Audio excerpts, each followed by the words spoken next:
Informo aos senhores que seguiremos até no entorno de 13h para o intervalo de almoço. Pergunto ao depoente se gostaria de continuar ou se deseja um rápido intervalo para alguma questão particular. Não, vamos continuar para aproveitar o tempo dos parlamentares. Pois não. Como autora do requerimento inicial, com a palavra a senadora Leila Barros. Obrigada, senhor presidente Carlos Viana. Eu cumprimento o senhor, o nosso relator Alfredo Gaspar e o vice-presidente Duarte Júnior, já me solidarizando com ele e a sua família, né? Cumprimento também a presença do senhor Onyx Lorenzoni e seu advogado. E já vou dar procedimento aqui. Senhor Onyx, essa CPMI ela já constatou que houve um afrouxamento normativo em temas relacionados à Previdência que deu origem, ou pelo menos facilitou a corrupção e as fraudes no INSS, sendo que algumas dessas ocasiões guardam relação direta ou indireta com momentos em que o senhor exerceu cargos importantes na administração passada.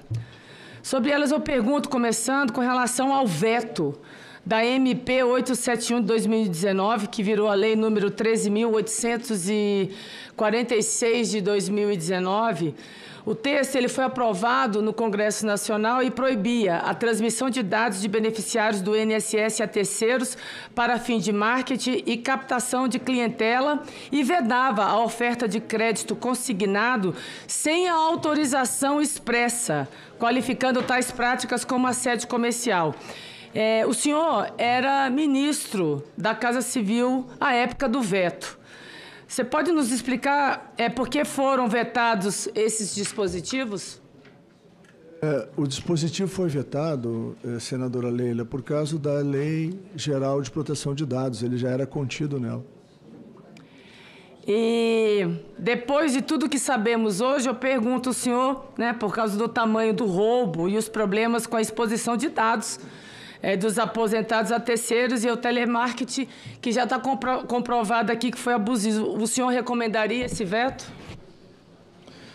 Vamos de novo.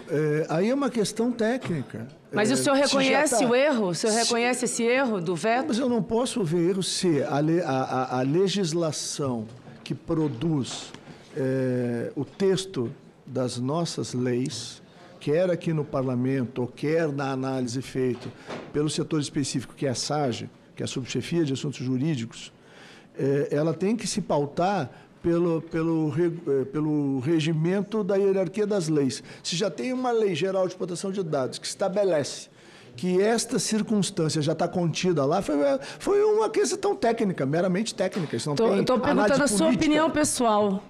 Como? A sua opinião pessoal. Quando a gente tem a análise da área técnica, os governos normalmente se baseiam pela posição dada pelo setor técnico, não tem nada a ver com política. Eu não estou perguntando para o senhor, estou perguntando para o advogado, desculpe, sou advogado, estou perguntando uma opinião pessoal dele. Não, mas eu apenas. não sou advogado. Mas ele está falando no seu ouvido. O outro ponto o decreto... Leila, senador, eu tenho muito respeito pela senhora. Também. E eu acho que a gente pode fazer um diálogo produtivo. Estou aqui para esclarecer tudo que a senhora quiser me perguntar. Só um instantinho. É bom lembrar, um instantinho, senador, lembrar aos senadores que o advogado tem a possibilidade de fazer a orientação. Ele não vai dar a resposta, mas ele pode a qualquer momento orientar o cliente. Outro ponto é o decreto 10.537 de 2020, em que o senhor foi um dos signatários junto com o ex-presidente, né, o Bolsonaro, e o ex-ministro Paulo Guedes. O decreto, ele autorizou descontos associativos em benefícios de pensionistas e não mais apenas a aposentados, e ainda permitiu o desconto por entidade que não foram criadas, por entidades que não foram criadas com o objetivo específico de representar ou defender aposentados e pensionistas, o que acabou ampliando brutalmente a quantidade de entidades legitimadas a firmar as ACTs. O senhor pode nos explicar o que motivou esse decreto, que contrariava, inclusive, recomendações e pareceres anteriores do INSS? Vamos lá. O decreto 10.537, ele criou a possibilidade, através do parágrafo 1º, letra F, de que, isso é algo importante para o relator, devido ampliação de reclamações, ele dava poderes para o cancelamento. Que até a edição desse decreto não era as razões para a suspensão ou cancelamento dos ACTs, ela era por conta de falhas documentais, coisa desse tipo. Não havia a possibilidade que, por grande número de reclamações, suspender e, quiçá, cortar o ACT. Isso empoderou o INSS para fazer isso. E quanto à questão das pensionistas, eu quero lhe alertar que lá na 8.213, no seu caput, desde 1991, não há diferença entre aposentado e pensionista, é benefício. A partir daí, estão incluídos e os descontos são feitos desde 1994, que foi quando se assinou o primeiro ACT. Certo, mas esse decreto ele não cortou, ele realmente ampliou, ajudou a ampliar brutalmente, né, a quantidade de entidades legitimadas pelas ACTs. Eu respeito seu ponto de vista, só que eu estou... Não, são dados. Eu respeito seu ponto de vista. A senhora está usando dados, eu respeito o ponto de vista que a senhora acabou de expressar. Agora, eu vejo de uma outra maneira. E como é que eu vejo? Eu vejo com o que foi estabelecido na lei em 1991. Não houve ampliação. Eu discordo do seu ponto de vista, respeitosamente. O senhor sabia que uma das entidades beneficiadas pelo decreto 10.537/2020 seria a Unibap, a União Brasileira de Aposentados, a associação que representava e falada aqui pelo nosso relator, pelo advogado, o seu filho, Pietro Lorenzoni.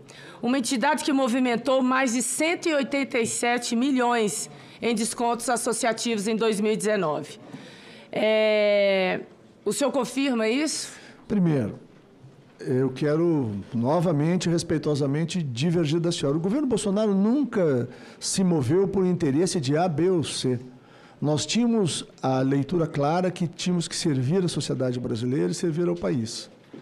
E quanto a contratos de assessoria ou consultoria que foram prestados pelo escritório que o meu filho era sócio, isso é algo da responsabilidade profissional de um advogado trabalhando com seus clientes.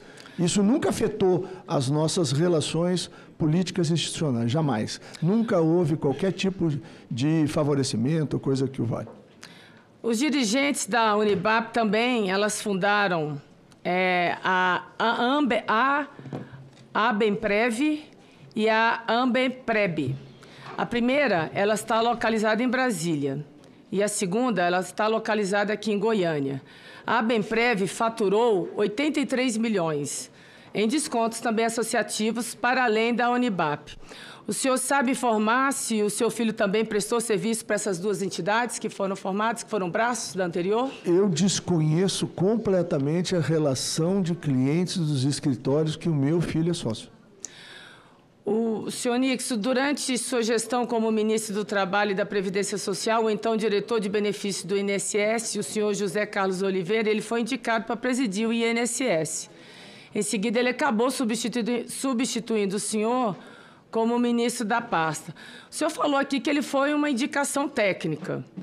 Eu queria perguntar quais eram as referências para o senhor manter e depois promover o senhor José Carlos aos principais cargos ali da Previdência? Bom, primeiro, né, ninguém me indicou.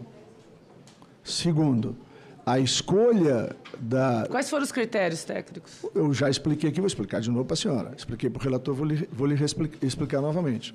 Quando eu chego lá para reconstituir o Ministério do Trabalho e da Previdência, nós tínhamos dois pilares de sustentação. De um lado, nós tínhamos o que tinha sido a antiga Secretaria Nacional do Trabalho, e que estava lá representada pelo meu secretário executivo, Bruno Dalcommo, e do outro lado, eu precisava de alguém que ficasse na Secretaria Nacional da Previdência com profundo conhecimento de todos os regimes. E aí eu fui buscar a pessoa mais qualificada que eu conheço e que acho que a maioria dos parlamentares concorda comigo, que é o senhor Leonardo Rolim, que é funcionário do Congresso Nacional concursado, né? Então, foi essa a razão. Aí eu tinha que ter alguém para substituí-lo no posto de presidente do INSS, porque ele ia cumprir uma missão mais formuladora e não tão executiva. Nas reuniões das quais eu participei com a equipe do INSS, me chamou a atenção os conhecimentos, a liderança e a capacidade de trabalho do senhor José Carlos Oliveira. Quando fui buscar a biografia dele, a folha de serviços prestados ao INSS, lá se vê que era um funcionário de carreira, à época, acho que 32 anos, coisa que o vale. Tinha passado pela Superintendência de São Paulo, que é talvez a maior do INSS do Brasil, com bons resultados, e por conta, então, desta bagagem, ninguém me indicou, eu o convidei para que ocupasse o cargo de presidente do INSS. Obrigada. Por última pergunta, senhor presidente, por favor. O senhor, eu vou agora para os Golden Boys. Eu preciso lhe perguntar sobre um deles, o senhor Felipe Macedo Gomes, que foi o presidente da AMAR Brasil, uma das entidades mais envolvidas no escândalo, cujo grupo movimentou mais de 700 milhões em dinheiro roubados dos aposentados. E segundo nos informou o relator, o ACT da AMAR Brasil, ele foi solicitado no início de 2022, quando o senhor ainda era ministro, e assinado em 9/8/2022, sobre a gestão já do José Carlos Oliveira, né, como ministro. Além disso, a CPMI descobriu que os pais do Felipe Macedo, eles são conhecidos e amigos da família do senhor José Carlos. Ocorre que em 30/9/2022, o Felipe Macedo, ele doou 60 mil reais à sua campanha. Eu pergunto, o senhor conhece o senhor Felipe Macedo e o senhor sabia que existe uma relação de amizade entre a família do Felipe Macedo e a do senhor José Carlos de Oliveira? Antes, vou pedir a sala silêncio, por favor, para dar uma sequência. Primeiro, a doação foi legal, registrada e está lá dentro. Eu já disse, vou repetir, respeitosamente a senhora, tive mais de 115 ou algo em torno disso doadores, pessoas físicas, nos 2 turnos da minha campanha, e 30% ou mais dessas pessoas eu desconheço completamente.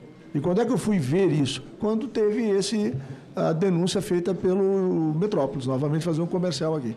Então, não conheço, nunca tive relação.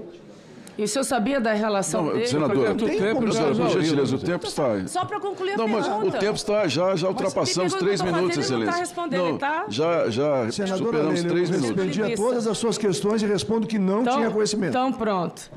Obrigado, excelência. Presidente, pela ordem. Pois não, relator. Presidente, eu queria aqui publicamente pedir desculpa por não ter prestado solidariedade ao vice-presidente, dizer que é uma pessoa séria, tem feito um grande trabalho, e um ataque a um membro da CPMI é um ataque a todos nós. Acredito que esse parlamentar, que é do mesmo partido dele, PSB, merece inclusive um pedido de prisão cautelar. Obrigado.